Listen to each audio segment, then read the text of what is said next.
Hey guys, welcome back to the channel. Today I'm coming to you from the top of Chugach Mountains, and it was a little clearer down below me in the mountain, but I got up here and I got into the clouds again. So what I'm doing today, I got several questions from you asking how I had the video set up when I was doing recordings in the field. So that's what this video is going to be, the video settings for wildlife photography. As I go through these menus, if I don't cover the item, I left it at default. So this hopefully will be quicker in most of my videos, but we shall see. The first thing we're going to look at is the red menu on tab 1. We're going to look at movie recording size. 4K fine will only give you 30 and 24 frames. I usually don't shoot that because I find for YouTube 4K 24 60 is fine. For animals, I shoot 4K 60 at all times because there's a chance I may want to slow that down. I may want to do some slow-mo if a bird flying instead of flying, normal speed. If I don't record in 60, I can't get that. If I'm recording people, I'm shooting 4K 24 frames a second. Can always shoot an IPB. The other IPB in here is compressed IPB, and I don't use it. I use the normal IPB. All right. Now let's go to the next one, high frame rate. What high frame rate does when you enable it, this gives you 120 frames a second in 1080p. Right now I don't use that very much, so if you do need to shoot 1080p at 120, that's where you would set that up. All right, sound recording, I'll leave that to auto. The reason I leave it to auto is I record most of my stuff. You'll see this little dead cat here. I use the DJI mic, which I probably made a lot of noise when I touched it just then.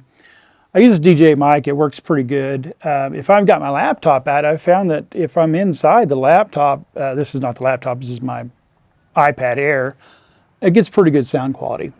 All right, we're gonna go to tab 3 next. So on tab 3, we're going to be looking at white balance.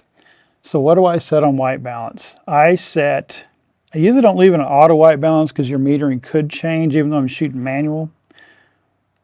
But a lot of times I put it on daylight to do it, but I'm just going to leave it on auto white balance for now. Let's see, what else do I change in here? Picture style. I normally have this, I don't know why I have it set now. I have it set to standard. So I'll set that to standard, and that's what I set.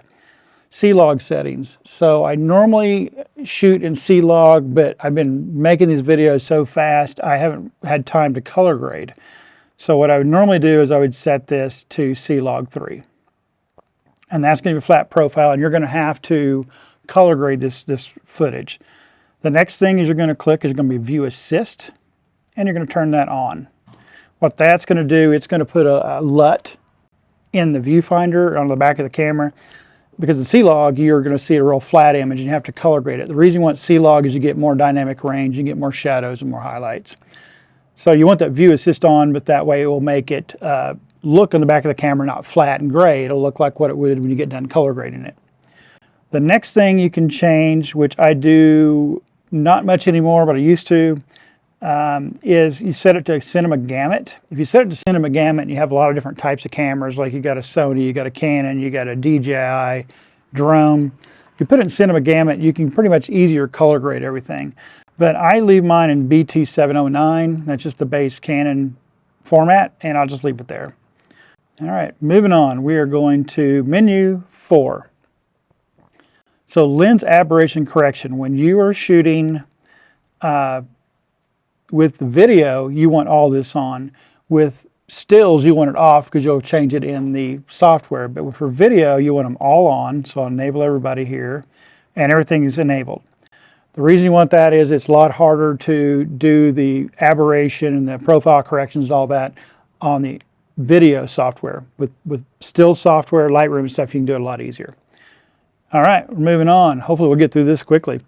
Let's see, anything else I change in here? All right, we're going to move on to tab 6. Now we're going to scroll down until we get down to shutter button function for movies. And in here is where you're going to change this setting on fully press. So on fully press, you're going to change that to start, stop movie recording. Why do we do that? If we don't do that, the only way to start the movie recording and stop it is by hitting the red button on the top next to the ISO button on the top of your camera. That's fine, but when you're looking down the viewfinder and you're really looking at your subject, it's hard to find that sometimes. Your finger always knows where the shutter button is. So if you set this start stop, now you can start and stop it from your shutter button, which is very nice. All right, let's get out of this menu and keep moving on. All right, let's see. Metering timer, I changed this for sure. I moved this down to 30 minutes. The reason I set that to 30 minutes is I do not want the metering to change while I'm filming something, because it can, because the light could change and your metering could get off, but I want to lock that metering. So next thing we're going to go to, we're going to drop down to shooting info display. So we'll hit that, bring it up, and we're going to go to histogram display. I'm going to click that. We want to change the display size from large to small. And the reason is it's just too big in the hit window. I just want to kind of really briefly see my histogram, but if you don't, it takes up a quarter of the screen. Now it's going to take up an eighth of the screen. All right, we're going to go to tab 7 next, and we're going to scroll down here to standby low res. We're going to turn that off. What that does is whenever it hits that a few seconds in, it will basically take your EVF or your back of your screen on your camera. It will make it a lower resolution. I'd like it to keep it up at a high res so I can kind of really see what I'm looking at. And that's why I do that. All right, now we're going to get into the meat of it. We're going to get into the purple menu, which is the second one. I don't know why I went all the way over to the right and I'm going back to the left, but there I am. All right, we're going to go to the autofocus settings and we're going to go to the very first one. So we're going to come up here and we're going to make sure that Movie Servo AF's enabled, of course. The AF area one, where I always leave it on whole area AF. And the reason is that gets corner to corner on the screen, which is awesome. Next, we're going to go to subject tracking. So this is different than the stills. In subject tracking in the video is I want it on there because I want it to constantly track. In stills, it messes me up because it's constantly tracking, but I don't want it to constantly track it. But video, I do want it to constantly track. So the next thing we're going to set is subject to detect. We're going to set it to animals. Eye detection, we're going to make sure that that is enabled. So make sure by default it should be enabled. If it's not, make sure you enable it. All right. Switching track subject, this is up to you. I leave it on default 1. A lot of people do initial priority because they want it to be sticky on that subject. I haven't seen a need yet to switch it. There may be a time I need to, but right now I haven't found one yet. All right, there's one more thing we need to set up if you want to. This is kind of an optional setting. So we're going to go back to the wrench icon, the yellow one. We're going to go to tab 6, and we're going to go to custom shooting mode. So this camera has C1, 2, and 3, like you'll see on your top dial. So what I do on here is I will set up for, I'll get all my settings set up for animals, just like everything I showed you right there. You know, I set 4K 60, animal eye detect, all those little settings are all set up. And then I come in here and I hit register settings and I say custom shooting mode C1, which is sitting on right now, and I hit the set button and I go down here to OK and I register it. Now, anytime I change this top dial to C1, I'm in those video settings. Once I select this over to video here at the top, the selector switch. All right. So for C2, all I do is I go back into my AF settings, which was that second menu, the purple one. I go down to subject to detect, and I set it to people, and I register that as C2. And that's at 4K 24 frames. And in the C3, I'll set that up 4K 30 for animals in case I want to, or 4K 24, excuse me, for animals, in case I want to hit that top button. So let's explain that real quick. To get into video mode, you do your off, on, and you shove it all the way over to video.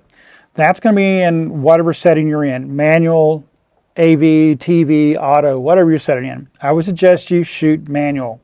And we'll have a video about shooting in manual coming up really soon, because I believe everybody can be shooting manual, especially with these type new cameras, and do it very simply. I showed my niece in 5 seconds how to do that. Boom, she's done. She's shooting manual. If I've got a 17-year-old niece and a 12-year-old niece that can use this camera in manual, anybody can use it. With 10 seconds. You know what a teenager's attention span is? 10 seconds. That's how you set it. Now, the second way you can go into video, no matter what set, if you're on and not shutter video, is you can hit this red button on top. And what that does is going to jump into C3. So whatever you have programmed on the register functions on C3, it's going to grab it. So definitely set up your C3 in case you want to hit that button. But I find if I'm in manual, I can just slide this over to that, and all I have to do, since I have my ISO button right here on that roll dial on the top, If I look through there and it's a little too low, maybe I got the F4, you know, at 1000 or 250. I think that's what it is for 60 frames a second, 1/250th. All I've got to do, if I think it's too dark, I can roll the ISO, get my exposure right, and then let it run. Very, very simple. All right, guys, that's all there is to setting this camera up for video. Very, very simple. Follow those steps, mutate them to however you feel like you need to use it for yourself, and go out there and run that shutter and run that video. And I will see you on the next episode. You guys take care.